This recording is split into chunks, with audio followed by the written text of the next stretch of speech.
you've got drones coming in, which can take a higher payload. It can take a higher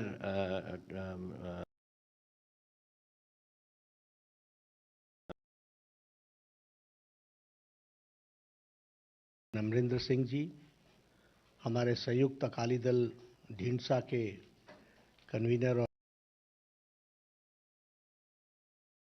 और अध्यक्ष श्री ढींसा जी,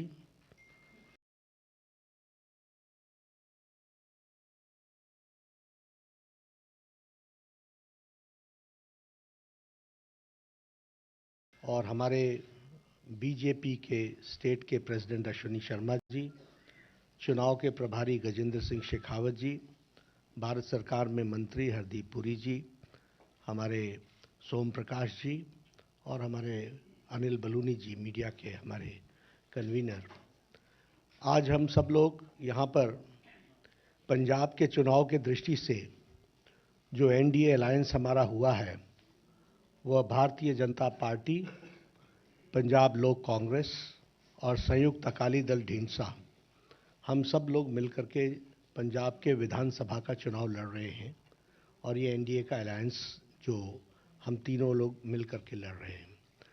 seat sharing के बारे में जैसा अभी गजेंद्र जी ने बताया, एक लंबी प्रक्रिया के बाद और चर्चा के पश्चात हम लोग इस विचार के साथ सहमत हुए हैं। और वो मैं ब्रॉडली फिगर्स बता रहा हूँ, 2-3 ऊपर नीचे वो अलायंस और सीट्स को लेकर के तय होगा। लेकिन भारतीय जनता पार्टी 117 सीटों में 65 सीट्स भारतीय जनता पार्टी लड़ेगी। हमारे पंजाब लोक कांग्रेस कैप्टन अमरिंदर सिंह जी के नेतृत्व में 37 सीट्स लड़ेंगी और 15 सीट्स संयुक्त अकाली दल ढींसा जी के नेतृत्व में लड़ा जाएगा। ये चुनाव, जैसा कि मैंने कहा कि this is the broad figure which I am giving, and 1-2 ऊपर नीचे अकॉर्डिंग टू द सीट्स रहेगा। मित्रों, जहाँ तक चुनाव का सवाल है, ये एनडीए अलायंस इस चुनाव को बहुत ही सीरियसली और बहुत ही महत्वपूर्ण चुनाव है, इस दृष्टि से इसको लेते हैं। हमारे लिए पंजाब स्टेट एक बॉर्डर स्टेट है और बॉर्डर स्टेट के साथ साथ यह देश की सुरक्षा से जुड़ा हुआ प्रदेश है। और देश के महत्वपूर्ण सुरक्षा के विषय के लिए पंजाब का स्टेबल रहना और मजबूत सरकार बनना, यह देश की आवश्यकता है, यह प्रदेश की आवश्यकता है। लगभग 600 किलोमीटर का बॉर्डर हमारा पाकिस्तान के साथ लगता है। Right from Pathankot to Fazilka 600 long kilometres का बॉर्डर हमारा पंजाब का पाकिस्तान के साथ लगता है। और हमें मालूम है कि पाकिस्तान की हरकतें वेस्ट से हमारे देश के लिए किस तरीके के रहे हैं, वो भी हम सबको मालूम है। कैप्टन साहब ने इसका जिक्र भी किया है कई बार। और भारतीय जनता पार्टी तो राष्ट्रीयता के विषय को लेकर के हमेशा आगे बढ़ती रही है। तो हम लोगों ने वहाँ पर जो देखा है, एक तो ड्रग्स की स्मगलिंग, आर्म्स की स्मगलिंग, एम्यूनिशंस की स्मगलिंग और सोफिस्टिकेटेड वेपन्स को स्मगल करने का काम तो पाकिस्तान की ओर से हमेशा यहाँ भेजने का काम, इस तरीके का प्रयास, कुत्सित प्रयास चलता रहता है। साथ ही साथ ड्रोन्स के मदद से यहाँ ड्रग्स, एम्यूनिशन, इसको भी पहुँचाने की कोशिश, एक कुत्सित प्रयास चलती रहती है। इसलिए security is a very important issue as far as Punjab election is concern. इसको हमको ध्यान में रखना चाहिए। हम सबको मालूम है कि हमारे देश के प्रधानमंत्री मोदी जी के विजनरी और डायनेमिक लीडरशिप में देश बहुत तीव्र गति से आगे बढ़ रहा है और देश एक तरीके से लीप्स एंड बाउंड में आगे बढ़ रहा है, छलांग लगाता हुआ आगे बढ़ रहा है हर दृष्टि से। उसको डिरेल करने का कुत्सित प्रयास देश विरोधी ताकतें करती हैं और उस डिरेलमेंट पे पंजाब के थ्रू एक्टिविटी हो, वेस्टर्न बॉर्डर पर एक्टिविटी हो, यह देश विरोधी ताकतों की हमेशा मंशा रहती है। इसलिए यह चुनाव और पंजाब स्टेट हम सब के लिए बहुत ही महत्वपूर्ण होता है। जहां तक इलेक्शन का सवाल है, this NDA alliance does not only see as a change of regime, यह सिर्फ सत्ता परिवर्तन का ही माध्यम हम नहीं मान रहे हैं इसको। यह कोई सरकार बदलना ही इसका उद्देश्य नहीं है। यह चुनाव आने वाली पीढ़ियों को सुरक्षित करने के लिए और पंजाब को स्टेबिलिटी देने का चुनाव है। और भारत, ये अलायंस जो हमारी है, वो उसको उसी तरीके से देख रही है। अगर पंजाब स्टेबल होता है तो और सेफ होता है तो देश सुरक्षित रहता है। और जहां तक पंजाब का सवाल है, पंजाब ने देश को जो दिया है और जिस तरीके से लीडरशिप दी है, वह हमेशा सराहनीय रही है। अगर हम पंजाब की बात करें, डिफेंस में the contribution of Punjab can never be forgotten, कभी हम भूल नहीं सकते हैं। देश की सुरक्षा में जिस तरीके से पंजाब के लोगों ने अपने आप को बलिदान दिया है डिफेंस के दृष्टि से, उसी तरीके से फूड सिक्योरिटी के दृष्टि से भी देखा जाए तो पंजाब ने जो लीडरशिप दी है उसको भी देश याद रखता है। और उस फूड सिक्योरिटी ने देश को बहुत बड़ी ताकत दी है। पंजाब ने हमेशा हमारे आशाओं को पूरा किया है। It has always fulfilled the expectations of the people of the country. इसलिए Punjab has been a leader in its own way, और उन्होंने हम लोगों को दिया, हम लोगों को देश को एक दृष्टि से दृष्टि भी दी, दिशा भी दी है और ताकत भी प्रदान की है। इसको हमको ध्यान में रखना चाहिए। अगर हम सैक्रिफाइस की बात करें तो हम कभी भी गुरु गोविंद सिंह जी के बलिदान को नहीं भूल सकते, उनका हम योगदान को हम नहीं भूल सकते हैं। गुरु तेग बहादुर जी के बलिदान को हम नहीं भूल सकते हैं, जिनको हम हिंदी चादर के रूप में जानते हैं। उसी तरीके से अगर हम देखें तो जो शौर्य और बलिदान पंजाब का रहा है, उसको सदा सदा भारत का इतिहास याद रखेगा। इसलिए वैलर और sacrifice of Punjab is always kept in high esteem, and उसको हम पूरी इज्जत और पूरे याद करते हुए उसको हमेशा जो उन्होंने शहादत दी है, जो उन्होंने बलिदान दिया है, जो उन्होंने शौर्य दिखाया है, उसको उस देश हमेशा नमन करता है और याद करता है। पंजाब ने हम लोगों को सांस्कृतिक दृष्टि से भी नेतृत्व दिया है।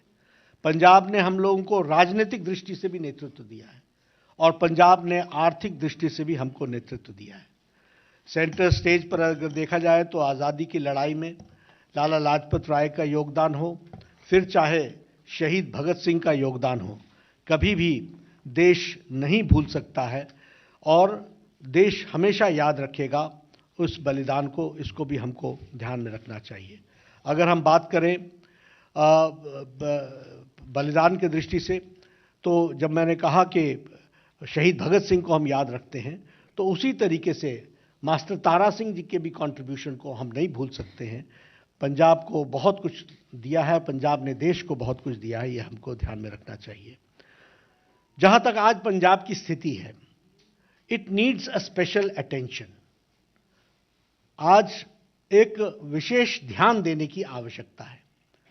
पंजाब एक प्रोग्रेसिव स्टेट होने के बावजूद आज 3 लाख करोड़ के डेट में खड़ा है, और उसी के साथ साथ जो ये डेवलपमेंट इंडेक्स पर खड़ा था, धीरे धीरे खिसकते हुए ये नीचे की ओर आया है। और इसीलिए इस स्टेट को आर्थिक दृष्टि से सबल बनाना, सफल बनाना और ठीक दृष्टि से आगे ले जाना, यह हम सब की जिम्मेवारी होती है। और एनडीए अलायंस का यह उद्देश्य रहेगा to bring back Punjab on track, और उसको फिर से गति के साथ आगे बढ़ाने के लिए एक सिंसियर एफर्ट किया जाए। और इसके लिए सेंटर स्टेट रिलेशनशिप स्टेबिलिटी के लिए भी और सेफ्टी के लिए और सिक्योरिटी के लिए यह भी बहुत आवश्यक है। इसको हमको ध्यान में रखना चाहिए। प्रधानमंत्री नरेंद्र मोदी जी का पंजाब के प्रति एक विशेष लगाव, एक विशेष प्यार, एक विशेष प्रेम, a type of bonding with Punjab prime minister Modi ji का है, यह हम सब लोग जानते हैं। और फिर मैं ये कहने के लिए नहीं कह रहा हूं, अभी आपने देखा होगा 26 तारीख को, 26 दिसंबर को वीर बाल दिवस के रूप में मनाना और हमारे गुरु गोविंद सिंह जी के शहजादे बाबा जोरावर सिंह, शहजादे बाबा फतेह सिंह, उनकी शहादत को याद करते हुए 26 दिसंबर को वीर बाल दिवस के रूप में मनाना, यह बताता है कि पंजाब ने जो सैक्रिफाइस किया है उसको प्रधानमंत्री जी किस तरीके से देश के साथ, बाल दिवस के साथ उसको जोड़ करके देखते हैं, वो हम सबके ध्यान में आता है। जो काम मोदी जी ने सिख भाइयों के लिए किया है, it is a matter of pride for all of us, कि वो काम जो बड़े लंबे समय से लंबित थे, उन कामों को पूरा करने का काम मोदी जी ने किया है। And again I will narrate, अगर FCRA का प्रतिबंध हरमंदिर साहब से हटा है और आज FCRA के बाहर हम के प्रतिबंध न लगने के कारण जो फॉरेन कंट्रीब्यूशन हरमंदिर साहब को मिल सकता है, इसका भी फैसला प्रधानमंत्री मोदी जी ने लिया। उसी तरीके से लंगर पर GST टैक्स हटाना, यह एक बहुत बड़ा फैसला है और इस GST टैक्स के IGST टैक्स, GST टैक्स, इसको हटाने का काम भी किया है। उसी तरीके से करतारपुर कॉरिडोर साहब, हम सब लोग जानते हैं, कैप्टन साहब जानते हैं, ढींडसा जी जानते हैं, लंबे समय से ये डिमांड चली आ रही थी कि करतारपुर साहिब कॉरिडोर बने और डेरा बाबा नानक गुरुद्वारा गुरदासपुर से और एक कॉरिडोर की दृष्टि से वहाँ हम चाह सके इसकी योजना बने। 120 करोड़ रुपीस खर्च करके इस काम को भी किया गया। उसी तरीके से सुल्तानपुर लोधी रेलवे स्टेशन को मॉडर्नाइज किया गया, स्पेशल ट्रेन चलाई गई। सिख के दृष्टि से जो हमारे इंटरफेथ स्टडीज़ है उसको भी बढ़ावा दिया गया है और national institute for interfaith studies, इसका भी एक चेयर गुरु नानक देव यूनिवर्सिटी में इस्टेब्लिश की गई ताकि उस पर रिसर्च हो सके, ज़्यादा से ज़्यादा लोग इसके साथ जुड़ सकें। उसी तरीके से ये जो हमारा प्रकाश पर्व था, गुरु गोविंद सिंह जी का 350वां प्रकाश पर्व, वह भी बड़े धूमधाम से प्रधानमंत्री मोदी जी के नेतृत्व में मनाया गया और जामनगर में 750 बेडेड हॉस्पिटल भी देश को डेडिकेट हुआ है, यह भी हम जानते हैं। उसी तरीके से फिर चाहे वो जलियांवाला बाग का जीर्णोद्धार का विषय हो और उसको मॉडर्नाइज करके उसमें लाइट एंड साउंड प्रोग्राम को करने की बात हो, वहाँ से लेकर के ये जो हमारे सिख भाइयों को लंबे समय तक ब्लैकलिस्ट किया हुआ था, उनको ब्लैकलिस्ट से भी उसको ब्लैकलिस्ट से हटाना, यह काम भी एक लंबे समय से ये डिमांड चली आ रही थी, इसको भी पूरा किया है। तो प्रधानमंत्री मोदी जी ने इसको पूरा किया है। This we should all remember. उसी तरीके से हम दिल्ली में बैठे हैं, यहाँ बहुत लोग जानते हैं 1984 का रायट,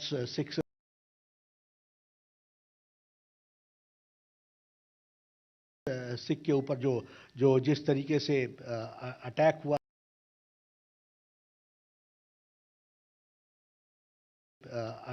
हुआ था और मैसेकर हुआ था, उस पर भी 1984 में इतने लंबे समय से जो न्याय के मिलना चाहिए था वो न्याय नहीं मिल पा रहा था। प्रधानमंत्री मोदी जी ने SIT बैठा करके और जो हमारे विक्टिम्स थे उनको उनके आंसू पोंछने का काम किया और जो दन करके दिल्ली में घूम रहे थे, आज वो तिहाड़ जेल में हैं, उनको अंदर डालने का भी काम किया है। तो वो प्रधानमंत्री मोदी जी ने किया है, ये हम सबको समझना चाहिए। मित्रों, पंजाब के बारे में हम सबका कंसर्न है और कैप्टन अमरिंदर सिंह जी ने उस बात को कहा भी है। बॉर्डर स्टेट है, सिक्योरिटी का इशू है और जिस तरीके से लोग सिक्योरिटी के इश्यूज़ के साथ खिलवाड़ करते हैं उसको हम डिनाउंस भी करते हैं और देश को सिक्योर करने के लिए पंजाब स्टेबल रहे, सेफ रहे, इसकी आवश्यकता है। हम यह भी जानते हैं कि माफिया राज ने एक तरीके से माफिया ने पंजाब को कई दृष्टि से खोखला किया है। आज land mafia, sand mafia, drug mafia, ये सब लोग वहाँ पर एक तरीके से पंजाब को अंदर से खोखला करने का काम कर रहे हैं। और इसलिए हम ये अलायंस, ये कमिटमेंट के साथ आगे बढ़ता है कि हम इस माफिया राज को समाप्त करेंगे, ड्रग माफिया को नस्तो नाबूद करेंगे, लैंड माफिया, खनन माफिया, सैंड माफिया, ये जितने माफियाज हैं इनको हम बुक्स में लाएंगे और इनके खिलाफ एक्शन लेंगे, यह भी हम विश्वास दिलाते हैं। और इसके साथ साथ हमारी नीति, जो भारतीय जनता पार्टी राष्ट्रीयता से ओतप्रोत है, उसी तरीके से पंजाब लोक कांग्रेस ने हमेशा सिक्योरिटी को इशू माना है और उसी तरीके से ढींसा साहब ने भी सिक्योरिटी को इशू माना है। इसलिए zero tolerance against terrorism, we believe in zero tolerance, और इसको हम पूरा करने के लिए हम अग्रसर होंगे।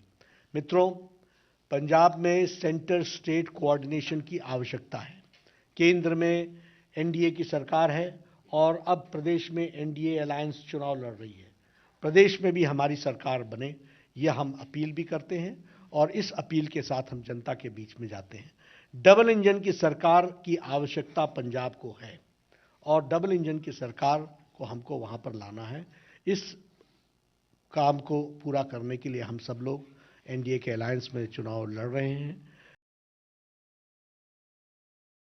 आप लोगों के साथ हमारी बार बार मुलाकात होगी। मैंने आपके सामने चुनाव में जाने की भूमिका, उसके बारे में भी कुछ इंगित किया है और चुनाव में हमारा अलायंस के नंबर के बारे में भी आपको हमने चर्चा की है। मैं अभी निवेदन करूंगा हमारे अलायंस पार्टनर पंजाब लोक कांग्रेस के अध्यक्ष कैप्टन अमरिंदर सिंह जी से कि वो अपनी बात को रखें।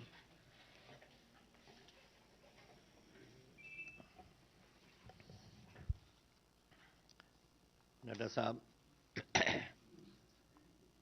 सारे साथियों, आज एक हमारे लिए खास करके एक खुशी का दिन है कि we have been able to have an alliance with the BJP in Punjab.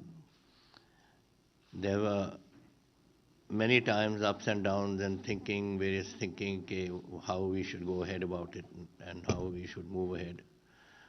But finally, the consensus that emerged within our party, and I think also in Teen Saab's party, he will of course say it on his own and tell you all what he thinks.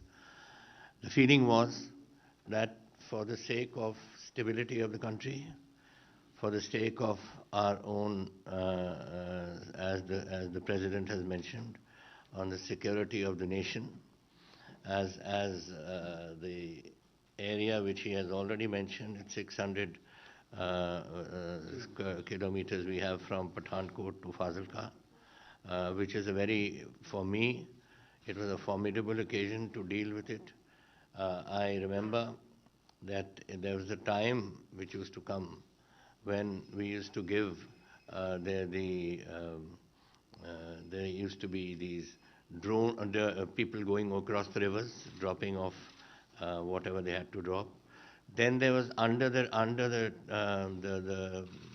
these wires which were put up, where people used to go tunnel under the wires and give all these weapons and whatever. And let me tell you, and I'm not saying this for any other reason, this has been my stand from the very beginning, that the amount of weaponry that has come in, what the President has mentioned, perhaps he has mentioned too little. I can tell you that I have had, in the course of my last 4.5 years of being Chief Minister of Punjab, I have had at least 100,000 rifles, nearly 1,000 rifles, about 500 pistols. I've had RDX. I have had ammunition, perhaps 1 lakh rounds of ammunition. I have had everything under the sun, including drones. Now, drones we used to come at one time and make these drops. And this was last year when we started, just before the COVID period. That was the time when it used to come. And I used to then wonder that what is the objective of this whole exercise. And then we followed it up, and we followed where these drones were being dropped. It was the BSF, it was us, the Punjab police, and it was our own people who were giving us information. And we found that they were being dropped at particular points. Now, what is an object of a drone? An object of a drone is to deliver ammunition, deliver weaponry, deliver whatever is necessary for a purpose. And what is that purpose? The purpose is to carry out some sort of nefarious activity. And that is what happened to us there. And it was not only that. First they used to jump across the river. Then they used to go to about 6 to 7 kilometers away. And then finally, when Government of India took a decision, which was the correct decision, that they should be 50 kilometers from the border, should be kept there, it was considered absolutely essential. And the reason, I'll tell you why. Because on the 20th of July, that is just about 2 months before I was given the sack, and that 20th of July, the delivery of those weapons went up to 31 kilometers. Now 31 kilometers, and then you have a scenario developing when the technology is improving. You've got drones coming in which can take a higher payload. It can take a higher distance it can cover, and it was quite apparent to us that this was only a beginning. And we were eventually going to go up to 50 kilometers, 60 kilometers, 70 kilometers, and whatever it else may do. And when that happens, what is the purpose? After all, when a person delivers something, it is for a purpose. It is for weaponizing some place, for using it for some purpose, and for seeing that it is used in some nefarious activity which Pakistan wanted to do. And this is what was concerning us. And I told the people, when they came into the Vidhan Sabha and they made a big row about it, कि 50 kilometre कर दिया वगैरह, मैंने कहा भाई सुनो तो सही कि क्या हो रहा है, अपने बैंक देखो तो सही क्या हो रहा है on our borders. I joined the army in 1963, and in 1964 I was in the Western Command, and from Western Command was in Simla in those days. From Western Command till the time that the war came in 65 and then 71 came and all, there was not one day where there was no firing taking place and no soldiers of ours getting killed. Which is why I said so to Mr. Sidhu. What are you going around hugging around these people who are killing our people every day? Every day. There's not a day that passes that our boys are not shot. And since the day I took over in 1917, and till the day I left it on the 18th of this month of September, I had 83 of my soldiers of Punjab being killed. I'm not talking about Himachal Pradesh, about Garhwal, about Rajput regiment or some other regiments which exist. Actually, this was taking place. And this is where people don't understand the urgency of this business. We need it. We need, as the President has said, we need an economic development. We need people to come in and to invest in Punjab so that Punjab's economy can be boosted. And we are in a position, and we have today, I have also made up our manifesto, which is there, which we have passed on to the BJP leadership. And I'm sure Dhinsah Saab is also doing it. And then hopefully we'll all put together and come to a common minimum program which we can utilize for Punjab. That is basically what I had in mind to say. But if there's anything you wish to ask, you're free to do so. कुछ पूछना आपको? अच्छा, sorry. Thank you, sir. साहब अब हमको माननीय Shri Jagat Prakash Nadda ji, national अध्यक्ष BJP, हमारे सहयोगी और पंजाब के साबका मुख्यमंत्री कैप्टन अमरिंदर सिंह जी, और पंजाब के प्रभारी बीजेपी की तरफ से शेखावत साहब, हमारे प्रेसिडेंट पंजाब के बीजेपी के प्रेसिडेंट श्री अश्विनी जी, और देश के 2 और मंत्री सत्कारयोग पुरी साहब और सोम प्रकाश जी जो पंजाब से संबंध रखते हैं, और मेरे प्रेस वाले बहनों और भाइयों, नड्डा साहब ने बहुत डिटेल पे आपको बहुत कही है, मैं दोहराना नहीं चाहूँगा।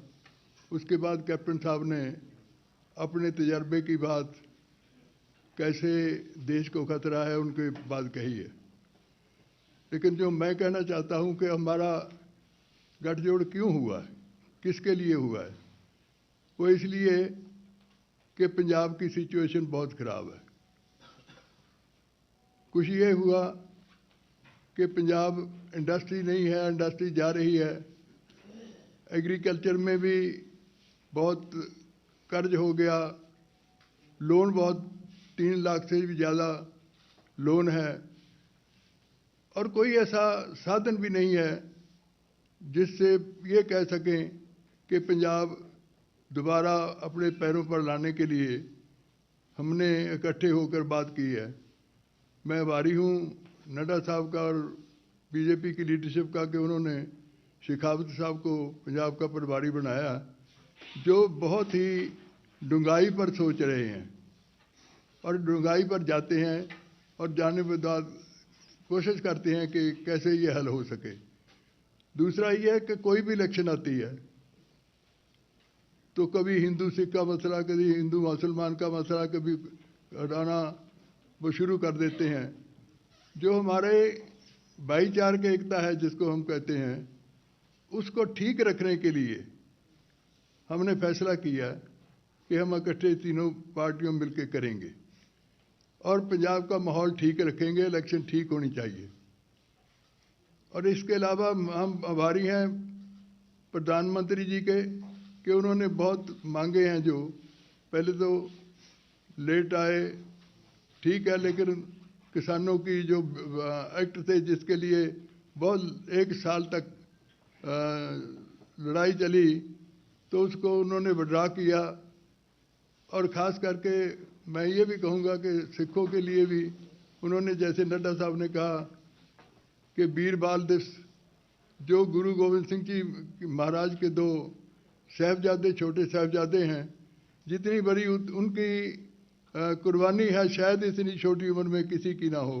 किसी ने 70 साल हो गए, 75 साल, किसी ने याद नहीं किया, तो हमारे प्रधानमंत्री जी ने किया, करतारपुर लांघा किया और ब्लैक लिस्ट ख़त्म की, और भी बहुत बातें हैं।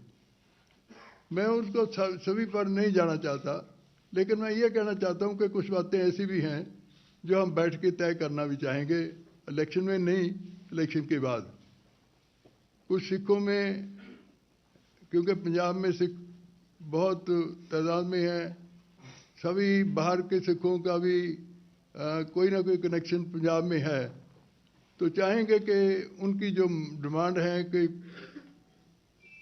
हमने मेरी पार्टी ने होम मिनिस्टर साहब को भी मेमोरेंडम दिए 2, जिसमें ये था कि जो सिख कैदी अपनी सज़ा पूरी किए हुए हैं उनको आप छोड़ दें। बड़ी देर हो गई, 20-20 साल, 30-30 साल से बैठे हैं वो जेलों में।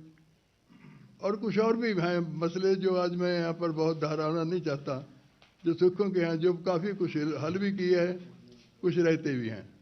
इसके अलावा पंजाब की सिचुएशन है, एग्रीकल्चर की बुरी हालत है, बहुत लोन हो गया,